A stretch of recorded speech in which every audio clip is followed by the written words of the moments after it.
ईरानी और बाज़ इलाकाई ज़राए ने दावा किया है कि अली अल सालम बेस बराह रास्त निशाना बना, ताहम इसकी मुकम्मल आज़ादाना तस्दीक अभी मौजूद नहीं है। अब आते हैं बहरीन। हालांकि आपको मैं बता चुका हूं, फिर एक बार बताते हैं कि बहरीन में किन किन खास जगहों पर तस्दीक शुदा नुकसान हुए हैं जो अमेरिका ने नुकसान पहुंचाया है। अमेरिका को नुकसान पहुंचाया है ईरान ने बहरीन में अमेरिकी अड्डों को निशाना बनाया। अमेरिकी फौजी ढांचे पर दबाव, निशाना बनाए गए कई मकामात। ईरान ने बहरीन में शेख ईसा एयरबेस और अमेरिकी फौजी सहूलतों को निशाना बनाने का दावा किया। ईरान के मुताबिक हमलों में एयरक्राफ्ट शेल्टर्स, ईंधन जखीरा करने की तंसीबात और लॉजिस्टिक ढांचे को टारगेट किया गया। बहरीन का मौकफ क्या है? बहरीन हुक्काम ने कहा है कि फ़िज़ाई खतरे के सायरन बजाने की तस्दीक की हुई, सायरन बजाए गए। बहरीन ने कहा कि इसके फ़िज़ाई दिफाई निज़ाम यानी एयर डिफेंस सिस्टम ने आने वाले मिसाइलों में से कईयों को रोक दिया, यानी उसको हमले से पहले रोक दिया गया। तस्दीक शुदा नुकसान भी हुआ है। बहरीन में किसी बड़े अमरीकी जानी नुकसान या बड़े पैमाने की तबाही की आज़ादाना तस्दीक ताहाल सामने नहीं आ सकी है। ईरान के दावे हैं सो अलग हैं, लेकिन उसकी तस्दीक, मैंने आपसे कहा, जंग के दौरान कई बार जो रिपोर्ट्स होती हैं वो जंग के दौरान कुछ होती हैं और जंग के कुछ दिनों के बाद उसकी हकीकत कुछ और सामने आती है, नुकसान कुछ ज़्यादा बढ़कर रिपोर्ट सामने आती है। तो बार बार सायरन और दिफाई सरगर्मियों से जाहिर होता है कि खतरा हकीकी था।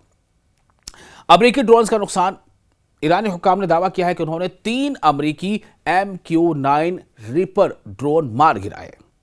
इस दावे की मुकम्मल अमेरिकी तस्दीक अभी दस्तयाब नहीं है। अब तक दस्तयाब मालूमात के मुताबिक तस्दीक शुदा अमेरिकी नुकसान क्या क्या है? अमेरिकी फौजी हलाक हुए 2 जॉर्डन में, जिसके बाद में तादाद 3 बताई गई अलग अलग रिपोर्ट्स के मुताबिक।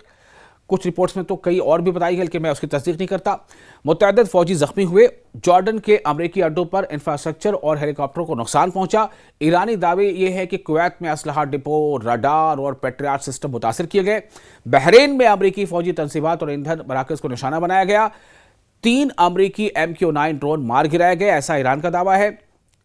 इन तमाम चीज़ों पर अब चीज़ें चल रही हैं, रिपोर्ट्स अलग अलग तरह की आ रही हैं। जॉर्डन, कुवैत, बहरीन, जहां अमरीकी हलाकतें, जख्मी एहलकार और फौजी साजो सामान का नुकसान रिपोर्ट हुआ है। लेकिन ऐसा नहीं है कि अमेरिका खामोश है। अमेरिका भी हर बार जब उसे नुकसान पहुंचता है वो पलटवार करता है। अमेरिका वार कर रहा है, ईरान पलटवार कर रहा है। अमेरिका वार कर रहा है, ईरान पलटवार कर रहा है। लेकिन आप ये मानकर चलिए कि अमेरिका के जो फौजी मारे गए हैं ना, उसके बाद से अमेरिका खुद ज्यादा बौखलाया हुआ है। अमेरिका आगे क्या करेगा, क्या कर सकता है, और ईरान किस तरह से अपने स्टैंड पर बिल्कुल कायम है। उसने क्या रखा है कि हम झुकने को कोई सवाल ही पैदा नहीं होता। और जब अभी मुज्तबा खामनेई का कौम के नाम एक तहरीरी पैगाम आया था, उसमें मुज्तबा खामनेई ने यह कहा था कि दरअसल ईरान की जो कौम है वो किसी सूरत दुश्मन के डर से या दुश्मन के सामने झुक जाए, ऐसा हो ही नहीं सकता। उन्होंने ऐसा कहा था कि हम अमेरिका को नाकाबिले फरामोश नुकसान पहुंचाएंगे, यानी जो दुश्मन हम पर हमले कर रहा है, हम दुश्मन को ऐसे जवाब देंगे कि वो कभी भूल नहीं पाएगा। ये बस 1-2 रोज कबल का उनका ये बयान है। आप इससे अंदाजा कर सकते हैं कि ईरान किसी भी सूरत झुकने को तैयार नहीं है।